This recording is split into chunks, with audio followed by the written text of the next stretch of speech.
Welcome to జనమాట. నేను మీ చంద్ర. రాష్ట్రంలో రాజకీయాలు రసవత్తరంగా కొనసాగుతున్నాయి. నిన్నటి రోజు జగన్మోహన్ రెడ్డి గారు ఎన్నికల మేనిఫెస్టోని రిలీజ్ చేస్తే జగన్మోహన్ రెడ్డి గారికి పోటీగా చంద్రబాబు నాయుడు గారు, పవన్ కళ్యాణ్ గారు మేనిఫెస్టోని రిలీజ్ చేశారు. అయితే ఇక్కడ మనకు ఒక చిక్కు వచ్చింది. ఏంటి ఆ చిక్కు అంటే ఎన్డీఏ కూటమి పేరుతో టీడీపీ, జనసేన, బీజేపీ ఎన్నికల ప్రచారాన్ని ముమ్మరం చేసింది. అయితే ఎన్డీఏ కూటమిలో భాగంగా బీజేపీ పార్టీకి కొన్ని సీట్లు అయితే కేటాయించింది. మరి సీట్లు అయితే కేటాయించింది కానీ మేనిఫెస్టోలో మాత్రం వాళ్ళకి పెద్దపీట వేయలేదని చెప్పాలి. ఎందుకు పెద్దపీట వేయలేదంటే ఇక్కడ రెండు అంశాలు. బీజేపీ పార్టీ వీళ్ళకి పెద్దపీట వేయలేదా, లేదంటే వీళ్ళకే బీజేపీ పార్టీ పెద్దపీట లేదంటే ఇక్కడ ఈ రెండు అంశాల గురించి ప్రధానంగా చర్చకు వస్తుంది. ఖచ్చితంగా జగన్మోహన్ రెడ్డి గారి పరిపాలన 2019 నుంచి 2024 వరకు చూసిన తర్వాత ఖచ్చితంగా జగన్మోహన్ రెడ్డి గారు ఏం చెప్తున్నారు, నా మేనిఫెస్టో నచ్చితే నాకు ఓటేయండి, లేకుంటే లేదు, నా పనితీరు నచ్చితే నాకు ఓటేయండి, లేకుంటే నాకు ఓటు వద్దు, లేదంటే నా బిహేవియర్ ఉంటే నాకు ఓటేయండి, లేకుంటే లేదు, నాకు మార్కులు వేయండి, ఎవరి వల్ల మంచి జరిగితే వాళ్ళకి ఓటేయండి అని జగన్మోహన్ రెడ్డి గారు చెప్తున్నారు. వీళ్ళ మాత్రం జగన్మోహన్ రెడ్డి గారిని మంచి పని చేయకపోతే నాకు ఓటేని అడుగుతున్నారు. గతంలో వీళ్ళ పరిపాలనలో తీసుకొచ్చిన అంశాల గురించి ఎందుకు లేవనెత్తలేదు. మరి ఈ రోజు మనం ప్రముఖంగా చూసుకున్నట్లయితే బీజేపీ పార్టీ వీళ్ళతో పొత్తులో పెట్టుకున్నప్పటికీ మేనిఫెస్టోలో బీజేపీ పార్టీ యొక్క ముద్ర వేయలేదు. అంటే ఇక్కడ పవన్ కళ్యాణ్, చంద్రబాబు గారు ఫోటోలు ముద్రించారు కానీ నరేంద్ర మోదీ గారు ఫోటో ముద్రించలేదు. అంటే ఇక్కడ బీజేపీతో ఊరికే పొత్తు పెట్టుకున్నారా కేవలం అంటే జగన్మోహన్ రెడ్డి గారిని ఇబ్బంది పెట్టుకోవడానికి, లేదంటే చంద్రబాబు నాయుడు గారి కేసుల నుంచి బయట పెట్టడానికి ఈ పొత్తు పెట్టుకున్నాడా? మరి అక్కడ ఏం జరిగిందో ఒకసారి మనం చూస్తాం. మేనిఫెస్టో రిలీజ్ చేసే సమయంలో ఇక్కడ పవన్ కళ్యాణ్, ఇక్కడ చంద్రబాబు నాయుడు గారు ఉన్నారు. అదేవిధంగా ఇక్కడ బీజేపీ నాయకుడైన సిద్ధార్థనాథ్ అని ఒక వ్యక్తి ఉన్నాడు, కేంద్రంలో ఒక పెద్ద వ్యక్తి. ఆ వ్యక్తి ఈ మేనిఫెస్టో రిలీజ్ సందర్భంగా ఇక్కడికి వచ్చారు. మరి ఈ సందర్భంగా ఇక్కడ జరిగిన సంఘటనలు మనం చూస్తాం ఒకసారి. ఇక్కడ చంద్రబాబు నాయుడు గారు, పవన్ కళ్యాణ్ గారు పట్టుకున్నారు. ఇంకో మేనిఫెస్టో ఇస్తుంటే వద్దు వద్దు అని బీజేపీ నాయకుడు చెప్తున్నాడు. ఎందుకు వద్దు వద్దు అంటున్నారంటే ఇక్కడ టీడీపీ అధినాయకుడు, జనసేన అధినాయకుడు పోటీలు వేశారు కానీ ఇక నరేంద్ర మోదీ అధినాయకుడు అమిత్ షా పోటు కానీ, లేదంటే జేపీ నడ్డా గారి పోటు కానీ, లేదంటే నరేంద్ర గారి పోటు కానీ, లేదంటే లాస్ట్ పురంధేశ్వరి గారి పోటు కానీ ఎవరు ఏ ఒక్కరి పోటు వేయలేదు. ఎందుకు ఏ ఒక్కరు పోటు వేయలేదు? మరి బీజేపీ వేయొద్దనిందా, లేదంటే చంద్రబాబు గారే వేయలేదు అన్న అంశాలు ఇక్కడ రెండు ప్రశ్నలు గుర్తుకొస్తాయి. మరి బీజేపీ ఎందుకు వేయొద్దంటే ఖచ్చితంగా ఇక్కడ చంద్రబాబు నాయుడు గారు మేనిఫెస్టో నమ్మే పరిస్థితుల్లో ఏపీ ప్రజలు దేవుడు వాళ్ళతో పొత్తులో ఉన్న బీజేపీ కూడా నమ్మే పరిస్థితి లేదు. మరి చంద్రబాబు నాయుడు గారు ప్రముఖంగా తీసుకొచ్చిన అంశాలు ఏంటి దీంట్లో అంటే ఖచ్చితంగా 2014, 2019 వరకు పరిపాలించిన చంద్రబాబు నాయుడు గారు అప్పుడు ఖచ్చితంగా అమలు పరచలేదు. కానీ ఇప్పుడు 100% వైకల్యం ఉన్న వారికి 15,000 పెన్షన్ చంద్రబాబు నాయుడు గారు మాట్లాడుతున్నారు. అంటే ఎవరికైతే 100% పెన్షన్ ఉందో వాళ్ళకి ఏప్రిల్ నుంచే 4,000 పెన్షన్ ఇస్తామని చంద్రబాబు ప్రకటించారు.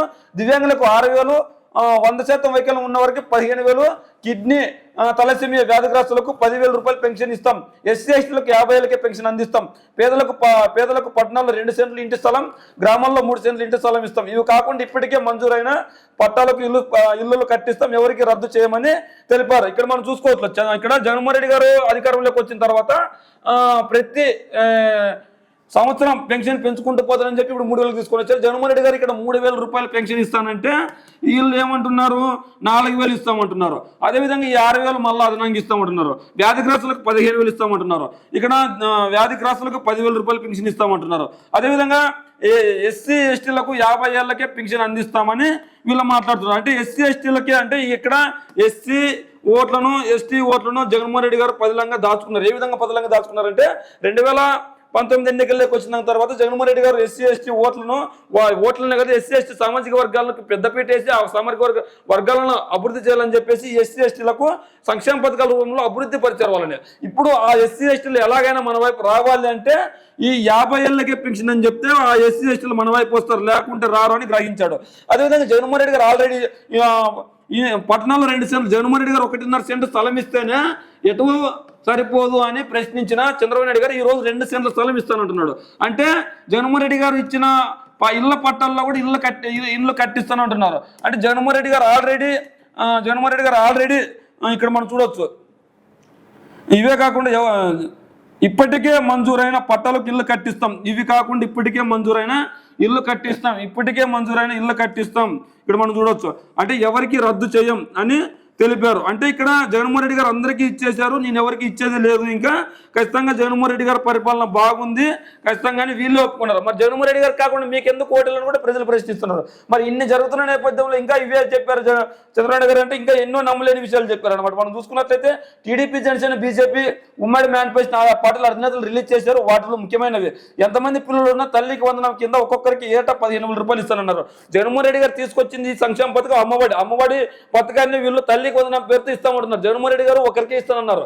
2019 ఎన్నికల్లో అమ్మఒడి పథకాన్ని తీసుకొని వచ్చి ఆ రోజు ఎటువంటి నిబంధనలు పెట్టకపోయినా 2019 ఎన్నికల్లో పరిపాలన చూసిన తర్వాత 2024 ఎన్నికల్లో ఒకరికే ఇస్తానంటున్నారు. ఎవరు జగన్మోహన్ రెడ్డి గారు ఒకరికే ఇస్తున్నారు. అది కూడా 15,000 ప్లేస్లో 17,000 ఇస్తానన్నారు. కానీ వీళ్ళు ఏం చెప్తున్నారు, ఒకరుంటే ఒకరికి, ఇద్దరుంటే ఇద్దరికి, ముగ్గురుంటే ముగ్గురికి అంటున్నారు. మరి జగన్మోహన్ రెడ్డి గారు ఇస్తేనేమో మన రాష్ట్రం శ్రీలంక అవుతుందన్నారు. ఇప్పుడు మరి వీళ్ళు ఎలా ఇస్తారు? ఒకరుంటే ఒకరికి, ఇద్దరుంటే ఇద్దరికి, ముగ్గురుంటే ముగ్గురికి. ఈ ఒక్క సంక్షేమ పథకం ఏంటంటే ఇక్కడ దీపం పథకం కింద 3 సిలిండర్లు ఫ్రీ. మరి 2014 ఎన్నికల్లో ఇదే దీపం పథకం కింద 3 సిలిండర్లు ఫ్రీ అన్నారు. మరి ఆ రోజు ఎందుకు ఇలా దీపం పథకం కింద 3 సిలిండర్లు ఫ్రీ ఈ రోజు ఎలా ఇస్తానంటున్నారు? మరి అంటే గతంలో ఇచ్చిన మేనిఫెస్టో ఈ రోజు మర్చిపోయారు. జగన్మోహన్ రెడ్డి గారు మేనిఫెస్టో రిలీజ్ చేసిన రోజు ఏం చెప్పాడు? గతంలో నేను ఇచ్చిన మేనిఫెస్టో ఇది, ఇప్పుడు రిలీజ్ చేసిన మేనిఫెస్టో ఇది అని చూపించి చెప్పాడు. మరి మీరు 2014 ఇచ్చిన మేనిఫెస్టో ఇదే టీడీపీ, ఇదే జనసేన, ఇదే బీజేపీ పొత్తు పెట్టుకున్నారు కదా. మరి ఈ 3 పార్టీలు పొత్తు పెట్టుకున్నాడు. ఆ మేనిఫెస్టోని ప్రజలకు ఎందుకు చూపించట్లేదు? అంటే ప్రజల ఓట్లను కొల్లగొట్టడానికి మళ్ళీ ప్రయత్నాలు చేస్తున్నారు. కానీ ఇక్కడ ఎవరు మంచి చేశారు, ఎవరు మంచి చేయలేదని ప్రజలు గ్రహిస్తున్నారు. అదేవిధంగా ఇంకోటి చూసుకున్నట్లయితే రైతులకు ఏడాదికి 20,000 పెట్టుబడి సాయం కింద డబ్బులు ఇస్తానంటున్నారు. మరి రైతులకు గ్యాలం వేసే ప్రయత్నంలో ఉన్నారు. ఏ విధంగా గ్యాలం వేసే ప్రయత్నంలో ఉన్నారంటే గతంలో ఇదే రైతులకు రుణమాఫీ చేస్తానని నట్టంటే ముంచిన నాయకుడు ఎవరన్నారంటే చంద్రబాబు నాయుడు గారు. ఎందుకంటే ప్రతి రైతుకు రుణమాఫీ చేస్తానని చెప్పాడు. కానీ ప్రతి రైతుకు రుణమాఫీ అందించకుండా అడ్డగోలుగా వాళ్ళని దగా చేశాడు. ప్రతి రైతుకు ఆ రోజు రాజశేఖర రెడ్డి గారు ఉచిత కరెంట్ ఇస్తానంటే ఆ కరెంట్ తీగలపై ఏం ఆరేసుకోవాలో బట్టలు ఆరేసుకోవాలో అన్నాడు. మరి అదే కరెంటుని ఫ్రీగా ఇచ్చి చూపించిన నాయకుడు ఎవరంటే రాజశేఖర రెడ్డి గారు కొడుకు తనయుడు 13,500 రూపాయలు పెట్టుబడి కింద రైతు భరోసాని ఇస్తానని ఇచ్చి చూపించాడు. కానీ ఇచ్చిన మాట ప్రకారం నెరవేర్చుకున్నాడు. కానీ చంద్రబాబు నాయుడు గారు 20,000 ఇస్తానంటున్నారు. కానీ జగన్మోహన్ రెడ్డి గారు ఎంత ఇస్తానన్నారు? 16,000 ఇస్తానన్నాడు. అంటే జగన్మోహన్ రెడ్డి గారికి ఇంటే ఎక్కువ ఇస్తామనేదే ఇలా మేనిఫెస్టో. కానీ జగన్మోహన్ రెడ్డి గారికి ఇంటే మంచి సంక్షేమం కానీ మంచి పరిపాలన కానీ నారా లోకేష్ గారు పాదయాత్ర చేశాడు. మరి పాదయాత్రలో వీళ్ళు గ్రహించింది ఏంటి?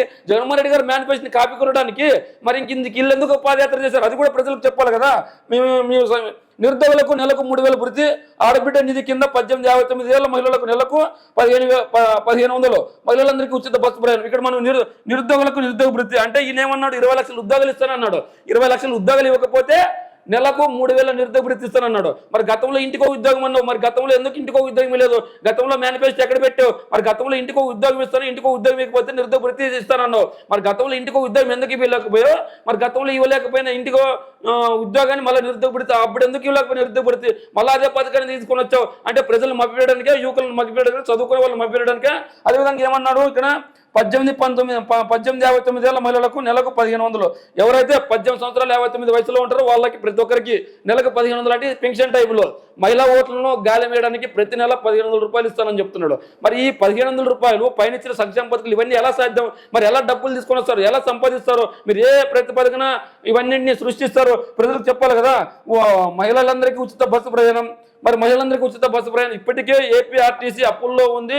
అప్పుల్లో చేసిన ఘనత మీది. మరి అలాంటి మీరు అప్పుల్లో ఉన్న ఆర్టీసీని కొద్దో గొప్ప మెరుగుదిద్దిన ఘనత జగన్మోహన్ రెడ్డి గారిది. దాన్ని ఎలాగో ఎవరు ఒప్పుకోరు. ఎందుకంటే రాజకీయాల్లో అన్నాక ప్రత్యర్థి పార్టీని ఒప్పుకుంటే వాళ్ళకి లబ్ధి చేకూరుతుంది కాబట్టి.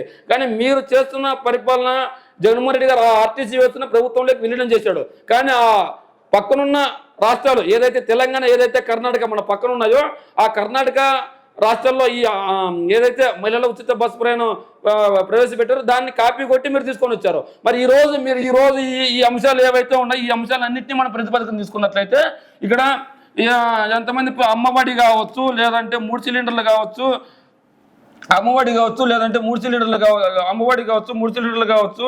ఇక్కడ మనం ఏదైతే అమ్మఒడి కావచ్చు, 3 సిలిండర్లు అమ్మఒడి కావచ్చు 3 సిలిండర్లు అమ్మఒడి కావచ్చు, 3 సిలిండర్లు కావచ్చు, లేదంటే 20,000 రైతు భరోసా కావచ్చు, లేదంటే 3,000 నిరుద్యోగ వృత్తి కావచ్చు. మనం ఇవన్నీ ఏవి చూసుకున్నా బస్సు ప్రయాణం కావచ్చు, ఇవన్నీ ఏం చూసుకున్నా ఏదో ఒక రాష్ట్రంలో ఏదో ఒక నాయకుడు తీసుకొచ్చిన మేనిఫెస్టోనే మీరు పెట్టారు. మీరు కొత్తగా సాధించింది ఏంటి?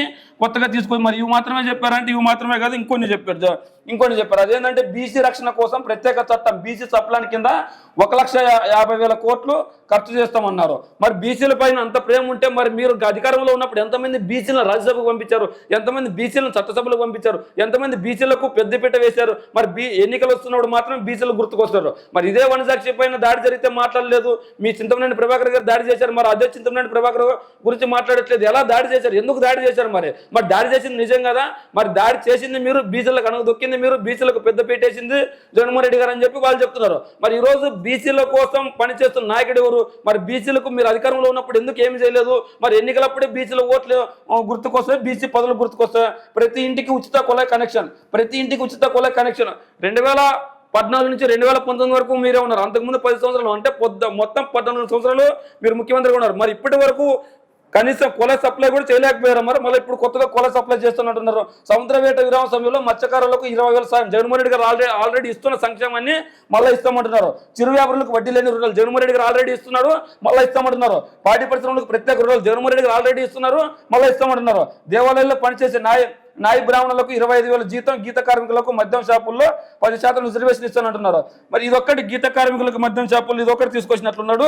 దేవాలయంలో పనిచేసే నాయ బ్రాహ్మణులు, ఇదే నాయ బ్రాహ్మణులు మీ దగ్గరికి వచ్చి అడిగితే మీ పిల్లలకు కట్ చేస్తామన్న చంద్రబాబు నాయుడు గారు ఈ రోజు వాళ్ళపైన ప్రేమ చూపిస్తున్నాడు. ఏదేమైనప్పటికీ ఈ రోజు టీడీపీ, జనసేన, బీజేపీ మేనిఫెస్టో చూస్తే ఒకటే గుర్తుకొస్తుంది. వీళ్ళ నమ్మి అంటే ప్రజలను వీళ్ళు నమ్మే దేవుడు ఎరుగు. వీళ్ళతో పొత్తు పెట్టుకున్న బీజేపీ పార్టీనే నమ్మకంగా లేదు. అందుకే బీజేపీ, జనసేన, టీడీపీ పార్టీలు ఉమ్మడి మేనిఫెస్టోలో భాగంగా పాల్పంచుకున్న బీజేపీ నాయకుడు వీళ్ళ మేనిఫెస్టోని టచ్ చేయడానికి కూడా ఇష్టపడట్లేదు. కేవలం వద్దు అని చెప్పేశాడు. అదేవిధంగా వీళ్ళ పొందుపరిచిన అంశాలు కూడా సాధ్యమయ్యే అంశాలు కదని బీజేపీ కూడా ఇండైరెక్ట్గా ఒప్పుకుంది. వీళ్ళు కూడా ఒక తప్పు చేశారు. ఆ తప్పు ఏంటంటే ఈ రోజు టీడీపీ, జనసేన, బీజేపీ పొత్తులో ఉందంటున్నారు. పొత్తులో ఉందన్నప్పటికీ జనసేన అధినేత పవన్ కళ్యాణ్, టీడీపీ అధినేత చంద్రబాబు నాయుడు గారు ఫోటోలు మాత్రం ముద్రించారు. కమలం పార్టీ ఫోటో అక్కడ ముద్రించకుండా ఉండిపోయింది. మరి ఇటువంటి పరిస్థితి ఎందుకు నెలకొంది అనేది మనం ఆలోచించాలి. మరి టీడీపీ, జనసేన, బీజేపీ పొత్తున వాళ్ళ పార్టీలోనే నమ్మకం లేదు. మరి సామాన్య ప్రజలు ఏ విధంగా నమ్ముతారు, ఏపీ ప్రజలు ఏ విధంగా నమ్మి ఓట్లేసే పరిస్థితి ఉంటుంది. మరి టీడీపీ, జనసేన, బీజేపీ మేనిఫెస్టో జరిగిన రసవత్రికీయ రాజకీయ పరిణామాలు ఏ విధంగా చూస్తారు? మరి బీజేపీ నాయకుడు ఈ మేనిఫెస్టోపై చేయి వేయకోకుండా దాన్ని మీరు ఎలా చూస్తారు? మరి చంద్రబాబు నాయుడు గారు చెప్పిన మాటలు, పవన్ కళ్యాణ్ గారు చెప్పిన మాటలు ఏ విధంగా చూస్తారో మీ కామెంట్ రూమ్లో తెలియజేయండి.